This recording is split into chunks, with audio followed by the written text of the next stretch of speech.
AI models could devour all of the internet's written knowledge by the year 2026.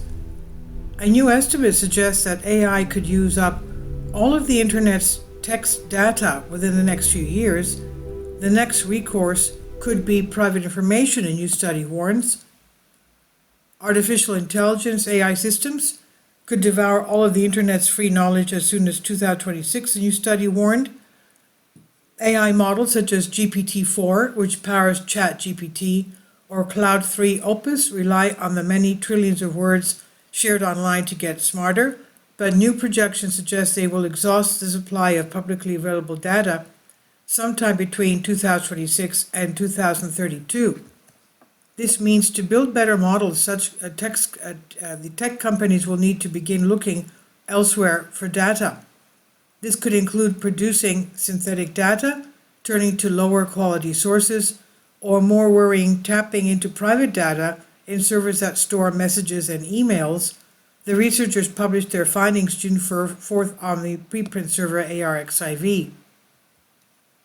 If chatbots consume all of the available data and there are no further advances in data efficiency, I would expect to see a relative stagnation in the field. Study first author Pablo Villalobos, researcher at Research Institute Epoch AI, told Life Science. Models will only improve slowly over time as new algorithmic insights are discovered and new data is naturally produced. Training data fuels AI systems growth, enabling them to fish out even more complex patterns to root inside their neural networks. For example, ChatGPT was trained on roughly 570 GB of text data, amounting to roughly 300 billion words, taken from books, online articles, Wikipedia, and other online sources. Algorithms trained on insufficient or low-quality data produce sketchy outputs. Google's Gemini AI, which infamously recommended that people add glue to their pizzas or eat rocks, sourced some of its answers from Reddit posts and articles from the satirical website The Onion.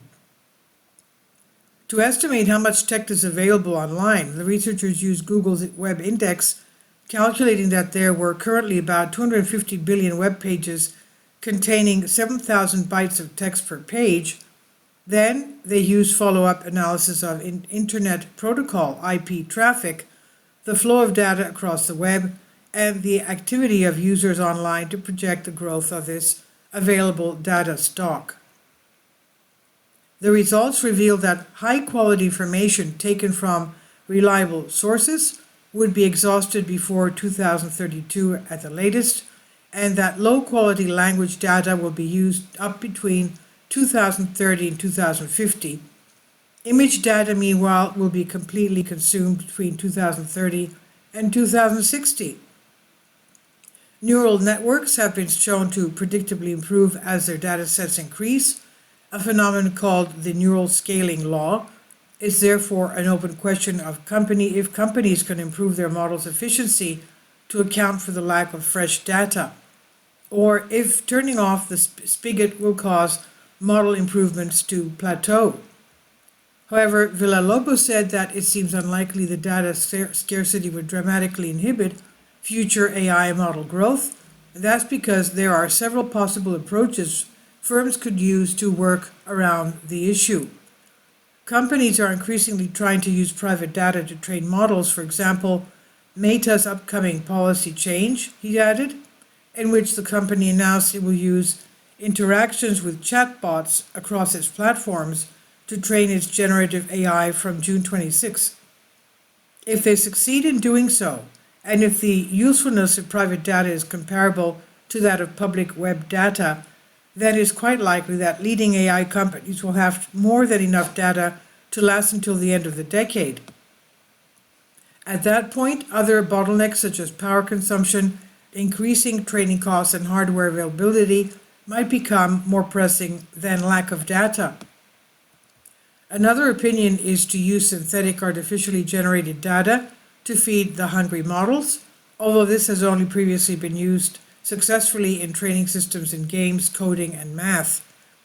Alternatively, if companies make an attempt to harvest intellectual property or private information without permission, some experts foresee legal challenges ahead. Well, of course.